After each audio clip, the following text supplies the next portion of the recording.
Hey everybody, what's going on? This is Matt, and today I want to talk about the stages of vocabulary acquisition when you're learning a language. And I think this can be very useful just to think about because, when we're talking about learning new words, vocabulary acquisition, it's not really binary. It's not really black or white where you know the word or you don't know the word. I think that vocabulary acquisition is a lot more gradual. There's more stages, there's more levels of your knowingness of particular words. And I think it could be very helpful to think about it, in this kind of way. So, for example, when you're learning words in a foreign language, probably the first stage, this first level, is just being exposed to the word for the first time. So maybe you're using a SRS flashcard app, you're reading in a foreign language, and you see a word for the first time, or you hear a word for the first time, or maybe a couple of times, and you really don't know the meaning of the word, but you've seen it at least. So when you're reading in a foreign language, you're listening to audio content, you hear the word, you see the word, and you go, I've seen that word before. I just don't really know what it means. Then past that, I think it goes to this stage where you've seen the word, you've looked up the definition a couple of times, and sometimes you can kind of give the correct meaning of the word, but a lot of times you can't, right? And so it's gradually becoming a little bit more of a known word. And maybe after some work, after using an SRS flashcard system, or just reading a bunch, you get to the place where you know the word, right? If it is, if someone asks you, what does this word mean, either through a flashcard app or reading or whatever, you can provide the correct definition. So you kind of know the word. But the thing about it is it doesn't really necessarily end there, especially when we're talking about, language learning apps and things like that. You have to have some kind of cutoff point of, how many words do you know, right? Whether it's a reading app or a flashcard app, there's probably going to be some sort of metric of, the word, or you've guessed the correct definition for a word a certain number of times, and thus you know the word. And at some point, you kind of have to do that to kind of have some sort of tracking or some sort of just kind of visual reference of your knowledge of those words. But I think it doesn't end there, because even though you know the word, you've guessed the definition a couple of times, it's going to take time for it to become part of your subconscious, where you can just kind of use it on command. And I think a good example of this is when you're listening to audio content. So especially at the very beginning, when it all sounds like a wall of sound, occasionally you'll hear a word that you know. And you'll take kind of a second pause and you go, oh, I know that word. But by the time that you've done that, 5 more words have been said.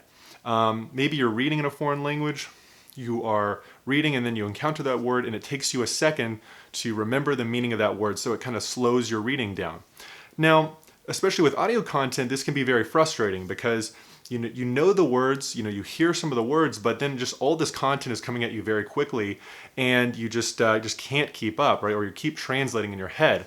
And this is where these kind of next stages of vocabulary acquisition come in, where over time you get more and more comfortable with the word until you can just eventually, just use it on command or understand what the word is on command. So maybe it takes you a second to kind of translate in your head what that word is, but then you're going to be exposed more and more, and then it takes you half a second, and then maybe 0.25 seconds. And eventually, with enough exposure, you hear the word said in a YouTube video or something like that, and it just processes it. You don't need to translate it, it just kind of immediately is kind of processed in your mind. And then that's kind of more this kind of advanced, this final stage of vocabulary acquisition. So even though you know the word in the SRS flashcard system, for example, you can give the correct meaning, it might take even more time to get to a place where you can just kind of subconsciously process it. We can also think about this from a speaking context as well. So, even though you know a bunch of words, they might be part of your passive vocabulary, and it might take some time to have it part of your active vocabulary, where you can use it when you're speaking, or can comfortably use it in your speaking, or use it quite often. So it takes time, your knowingness of that word takes time to use it in a context of speaking. And then same with reading as well, where it's going to take time to get to like kind of this very strong knowledge of that word, where it doesn't slow your reading down and the pace just kind of continues along naturally. Now, here's the thing, there might kind of be this idea that, oh wow, I need to really build all of my vocabulary words to this very high strength. How do I do that? Do I have to review them with these flashcard apps or lists, endlessly? I don't think so. I think that the kind of main kind of benefit of flashcard apps is that you kind of get it to that point of you know it, but it's not at that max level, right? You can translate it, you can give the right meaning most of the time, but kind of to those higher levels, I think that's where fun and compelling content gets you to that more comfortable stage. And in particular, this is where reading really shines, where you're going to see all the common words in the language again and again. If you read a particular subject matter, you're going to see that specialized vocabulary again and again, or just general words in the language. So here's the thing, let's say you're reading and you already know what the word for man is in the language that you're learning. Well, even though you know the word man, you're going to see it a bunch of times when you're reading text. And so it's kind of actually building this natural and gradual strength over time. You already know what it means, but you're just seeing it again and again. Maybe you're listening to audio content, you're hearing that word again and again, and it's becoming even stronger to the point where when you're listening to audio content, you don't even need to think about it. You just process that immediately.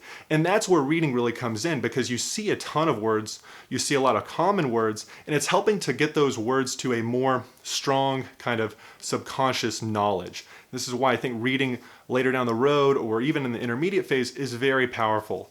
Same with listening a lot. If you listen a lot, not only are you just getting better and comfortable with processing the language very quickly, but you're hearing the words again and again. It's building those strengths of those words, even if you already know them. So that's where I think, compelling content and things like that really start to shine, where you're just playing video games in a foreign language, you're reading in a foreign language, you're listening to podcasts, YouTube videos, Netflix shows, and you're getting gradual exposure, more strength of the words that you already know to get them to this advanced phase. And so while you might be struggling processing audio content, especially very fast audio content, gradually as the strength of those words increase, you're going to get better, and it's going to be easier to just not translate in your head and just to process it immediately. So I think that that's something to just really keep in mind. You don't have to review these words endlessly on a vocabulary list. A lot of times when you're doing compelling activities or learning via reading or things like that, you're building the strength of those words to ultimately help you to